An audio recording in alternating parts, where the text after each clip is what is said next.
विद्यार्थियों, आज अर्थशास्त्र विषय में सबसे महत्वपूर्ण पाठ है मुद्रा एवं बैंकिंग, मनी एंड बैंकिंग। इसके बारे में आप लोगों की समझ आप सब सारी बातें रखना चाहता हूँ।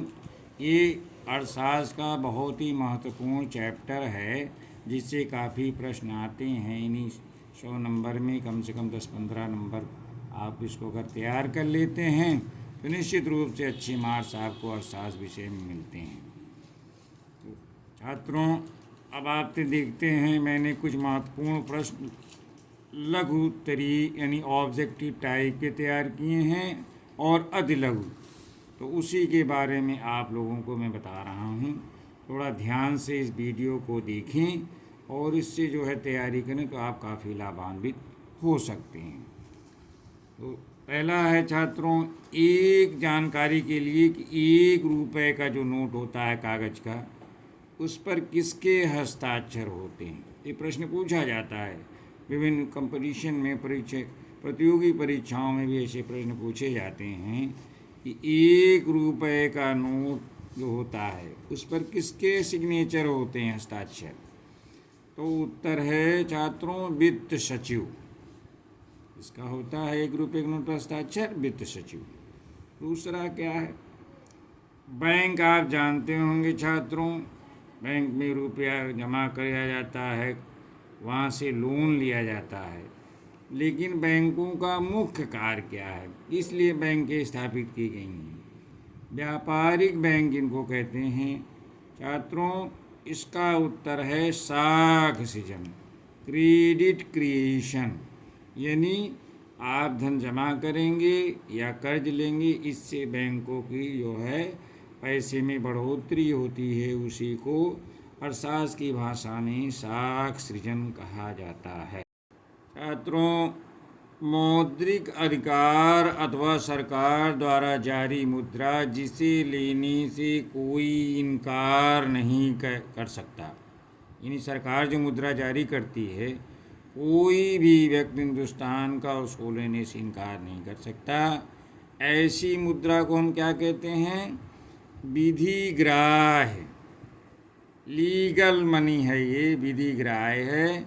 इसका उत्तर क्या हुआ, विधिग्राह्य मुद्रा। चौथा है केंद्रीय बैंक की नीति कहलाती है। केंद्रीय बैंक व्यापारिक बैंकों के लिए नीति जारी करती है जिसको कि क्या कहते हैं, मौद्रिक नीति, इंग्लिश में कहते हैं मॉनेटरी पॉलिसी। ये केंद्रीय बैंक हमारे यहाँ रिज़र्व बैंक ऑफ इंडिया को कहते हैं, जो कि समय समय पर मौद्रिक नीति जारी करती है। पांचवा है दोस्तों, केंद्रीय बैंक के हस्तक्षेप के बिना बाजार में जो मांग और पूर्ति की शक्तियां हैं उनके द्वारा जो विनिमय दर निर्धारित होती है उसे हम क्या कहते हैं, उसको कहते हैं तिर्ती विनिमय दर। क्या कहते हैं, तिर्ती विनिमय दर। इसी तरह से नेक्स्ट, करेंसी नोटों को निर्गमित करने का एकमात्र अधिकार किस संस्था को।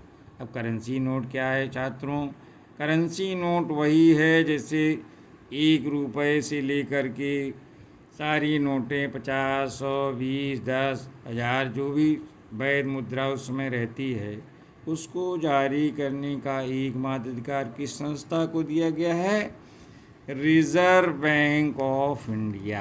यानी रिज़र्व बैंक ऑफ इंडिया ही रुपये को एक निर्मित करता है जो। और नेक्स्ट 7वां है, भारत में जो 500 रुपये का पहले नोट चलता था 1000, जिसको बंद किया गया, जिसको सामान्य भाषा में लोग नोटबंदी के रूप में जानते हैं, जिसका अर्थशास्त्र में शब्द है विमुद्रीकरण कहा जाता है।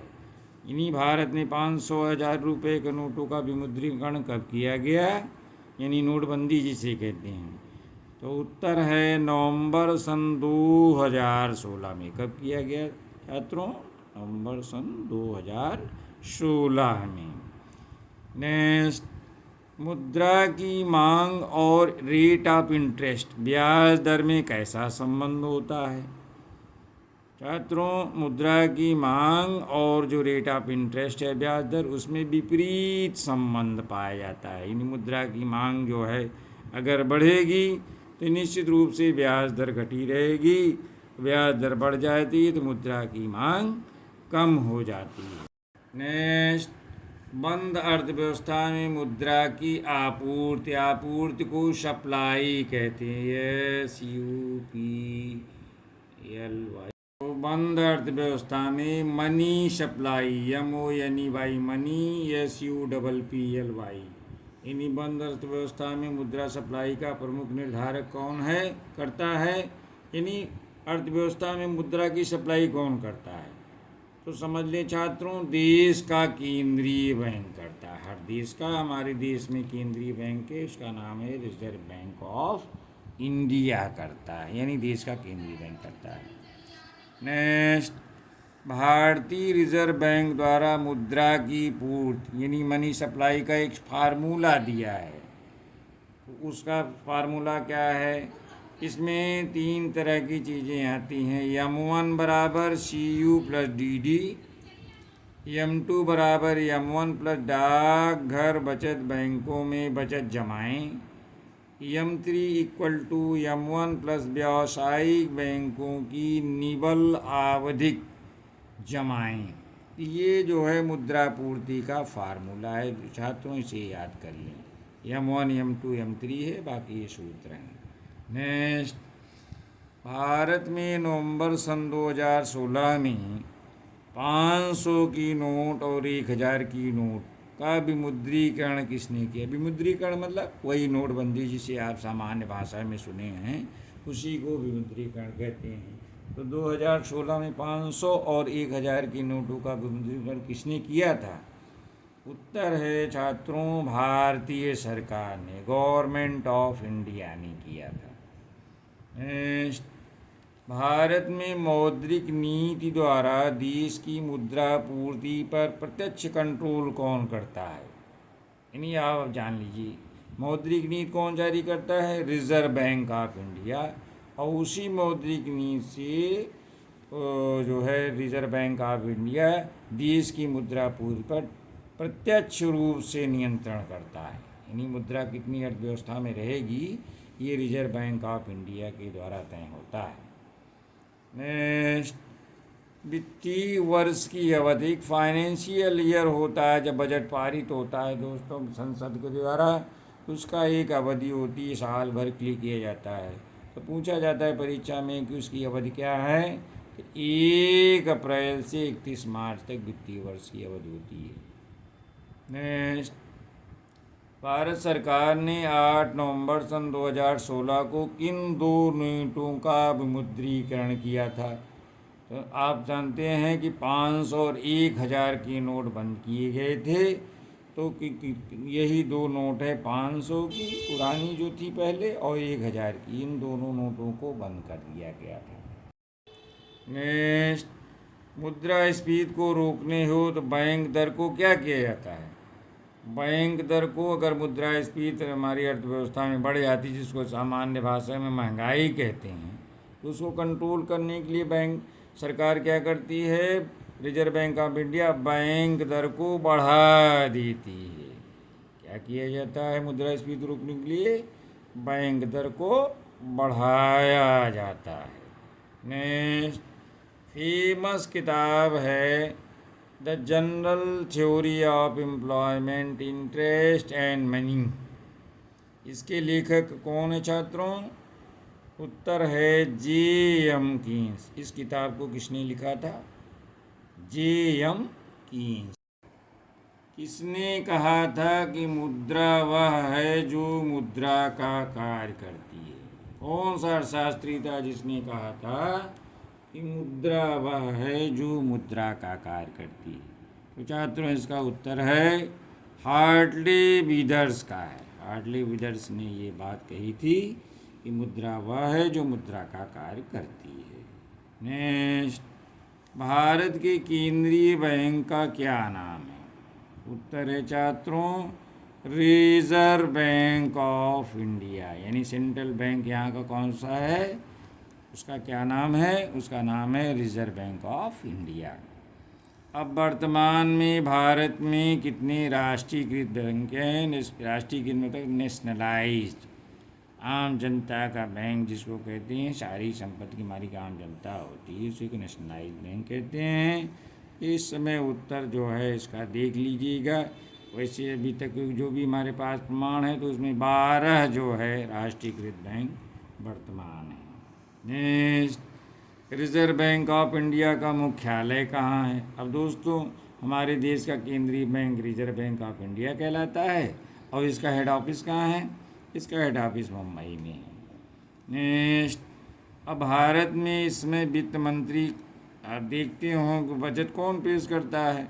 भारत का वित्त मंत्री करता है। तो कौन है वित्त मंत्री? निर्मला सीतारमण जी हैं। कौन है वित्त मंत्री? निर्मला सीतारमण। हाँ, नेक्स्ट, अति लघु उत्तरीय प्रश्नों में क्या आता है दोस्तों, ये जो इस मुद्रा बैंकिंग से बहुत महत्वपूर्ण है। पहली बात तो यह है कि मुद्रा क्या है, अति लघु में पूछा जाता है। उत्तर क्या है? मुद्रा एक ऐसी वस्तु है जो समाज में विनिमय के माध्यम के रूप में, मूल्य के मापन के रूप में, स्थगित भुगतानों के मान तथा मूल्य के संचय के माध्यम के रूप में स्वतंत्र विस्तृत रूप से लोगों के द्वारा स्वीकार किया जाता है। ये परिभाषा मुद्रा क्या है जान लें, आप लोग पढ़ कर के समझ लें। अब मुद्रा के 3 कार्य बताइए। जो मनी होती है, रुपया पैसा जानते हैं, उसी को मुद्रा कहा जाता है हमारे यहाँ। तो मुद्रा के कितना कार्य है? मुद्रा के मेन कार्य, पहली बात विनिमय का माध्यम है। एक विनिमय किसके कहते हैं? इंग्लिश में एक्सचेंज, मीडियम ऑफ एक्सचेंज, यानी आप पैसा देते हैं और दूसरे से सामान ले लेते हैं, इसी को विनिमय कहा जाता है। तो मुद्रा के द्वारा मतलब इसी वस्तुओं का विनिमय किया जा सकता है। ये मूल्य का मापक, जैसे अब आपके कहेंगे हमारी जेब में 20,000 रुपये हैं, यानी आपको कैसे पता चला कितनी कीमत है आपकी? आपके पास 20,000 अगर जेब में है तो 20,000 की वस्तु आप बाज़ार से किसी भी समय खरीद सकते हैं। यानी रुपये मुद्रा का कार्य क्या है कि वो मूल्य बताती है कितना मूल्य आपके पास है। और मूल्य का हस्तांतरण तीसरा कार्य है, यानी आप मूल्य को जो है किसी की कोई सामान खरीदते हैं, मूल्य बताता है, आप उस मूल्य का भुगतान पैसे में कर देते हैं, इसलिए वो वस्तु में प्राप्त कर लेते हैं। यानी तीसरा कार्य है मूल्य का हस्तांतरण। नेक्स्ट, मुद्रा की पूर्ति के अंतर्गत क्या क्या सम्मिलित किया जाता है? तो मुद्रा की पूर्ति के अंतर्गत निम्न शामिल किए जाते हैं। केंद्रीय बैंक यानी रिजर्व बैंक ऑफ इंडिया द्वारा निर्मित विभिन्न मूल्यों की पत्र मुद्रा की कुल राशि, जो पैसा जारी करता है उसी को कहते हैं। दूसरा, सरकार द्वारा निर्गमित 1 रुपये के नोट व सिक्कों की कितनी मात्रा है अर्थव्यवस्था में। तीसरा है बैंकों की डिमांड डिपॉजिट, जो मांग जमाएँ होती हैं, ये मुद्रा पूर्ति के अंतर्गत ही 3 बातें आती हैं। नेक्स्ट, वस्तु विनिमय के कोई 3 दोष लिखिए। पहले ज़माने में क्या होता था, जब मुद्रा का आविष्कार नहीं होता था तो आदमी जैसे 2 किलो आप आलू दिए किसी को तो आपको आधा किलो बैगन तौल के दे दिया, इसी को बार्टर सिस्टम कहते थे। तो जो कि अब प्रचलन में नहीं है, तो लेकिन ये कि अर्थशास्त्र में विषय वस्तु अभी भी है कि क्योंकि पुराने में ऐसे ही विनिमय होता था। उसके 3 कमियां थी। कौन कौन सी? वस्तु विनिमय की 3 दोष हैं। दोहरे संजोग का अभाव, वस्तु विनिमय का अभाव और भावी भुगतान में कठिनाई होती थी। तो ये 3 जो है दोष उस समय वस्तु विनिमय के होते हैं। अब नेक्स्ट है, भारतीय रिजर्व बैंक के कोई 3 प्रतिबंधित कार्य लिखिए। इन्हें ऐसा कार्य बताइए रिजर्व बैंक का जो रिजर्व बैंक ऑफ इंडिया नहीं कर सकता। तो रिजर्व बैंक ऑफ इंडिया 3 कार्य नहीं कर सकता। रिजर्व बैंक जनता से ब्याज पर रुपया स्वीकार नहीं कर सकता है। यानी रिजर्व बैंक ऐसा ऑफिस नहीं है कि वहाँ आप जाएंगे बैंक में पैसा जमा करेंगे पैसा निकालेंगे, वहाँ जनता से सीधे टच नहीं होता है। यानी रिजर्व बैंक जनता से ब्याज पर रुपया नहीं स्वीकार करता। दूसरा है, रिजर्व बैंक कोई भी व्यावसायिक कार्य स्वयं नहीं कर सकता, ना ही उन्हें प्रत्यक्ष रूप से आर्थिक मदद दे सकता है। यानी रिजर्व बैंक से कोई लोन नहीं ले सकता कि वहाँ जाए और पैसा चाहिए हमें बिजनेस करने के लिए तो पैसा दे दे, ऐसा भी कार्य नहीं कर सकता। तीसरा ये है वह कि वह किसी बैंक या कंपनी से शेयर नहीं खरीद सकता, अंश, और ना ही ऐसे शेयर की जमानत पर कोई ऋण दे सकता है। नेक्स्ट है छात्रों, बैंक दर को परिभाषित करिए। तो बैंक दर वह दर जिस पर केंद्रीय बैंक यानी रिजर्व बैंक व्यापारिक बैंकों को सरकारी एवं अन्य स्वीकृत प्रतिभूतियों की जमानत पर ऋण प्रदान करता है। मुद्रा गुणक क्या है? मनी मल्टीप्लायर जिसको इंग्लिश में कहते हैं। मनी मल्टीप्लायर यानी मुद्रा गुणक, इसे साख गुणक भी कहा जाता है। ये बताता है कि किसी बैंक के पास नगद जमा का कितना गुना, यानी जितने पास उसकी नगद जमाएं हैं बैंक के पास, कितना गुना साख सृजन उससे किया जा सकता है। इसे मनी मल्टीप्लायर कहते हैं, मनी को बढ़ाना। नेक्स्ट, मुद्रा का प्राथमिक कार्य कर लिए। जो मुद्रा का आविष्कार हुआ तो उसका क्या कार्य है प्राथमिक? उत्तर है मुद्रा का प्राथमिक कार्य ये वह कार्य होते हैं जिन्हें मुद्रा आर्थिक विकास की प्रत्येक अवस्था में करती है। मुद्रा के निम्नलिखित दो प्राथमिक कार्य हैं। पहली बात तो ये कि विनिमय का माध्यम है। आप जानते हैं रुपए पैसे से सारा बिजनेस चलता है। आप बाज़ार में कोई सामान लेते हैं और रुपये पहले पैसा का भुगतान करते हैं और फिर आप सामान प्राप्त करते हैं। इसी को कहते हैं मुद्रा विनिमय का एक माध्यम है। दूसरा ये है कि आपके पास जो बचत पैसे की हो जाती है, अब उसको ले जाकर बैंक में जमा कर देते हैं, उससे ब्याज आपको प्राप्त होता है, मूलधन और ब्याज मिल कर के। तो आप जानते हैं मेरा बैंक में 10 लाख जमा है, 2 लाख जमा है, यानी मूल्य का मापन भी करता है। तो मुद्रा क्या है? एक तो विनिमय का माध्यम है लेन देन का, दूसरा है कि आप कितने आपके पास पैसे हैं इसकी भी जानकारी मुद्रा के द्वारा ही संभव हुई है। छात्रों, अर्थशास्त्र ने मुद्रा बैंकिंग का ये पार्ट और उसमें जो मैंने नोट्स तैयार किए हैं आपको कैसे लगा, इसके बारे में आप लाइक करके कमेंट करें, शेयर और सब्सक्राइब करें, जिससे कि और भी ऐसे अर्थशास्त्र विषय में जो महत्वपूर्ण पार्ट हैं उनको वीडियो बना करके और आने वाली जो परीक्षा होने वाली यूपी बोर्ड की, उसमें ऐसे छात्रों को जो है मेरे नोट से मदद मिलेगी, ऐसी आशा करता हूँ। तो आप लोग इसको जो है ध्यान से मेरे वीडियो को देखें और आगे जो है मैं आगे इसी और वीडियो डालूँगा जिसका आप इंतज़ार करें और इस वीडियो को अच्छी तरह से तैयार करें जिससे परीक्षा में आपको मदद मिल सके। धन्यवाद छात्रों।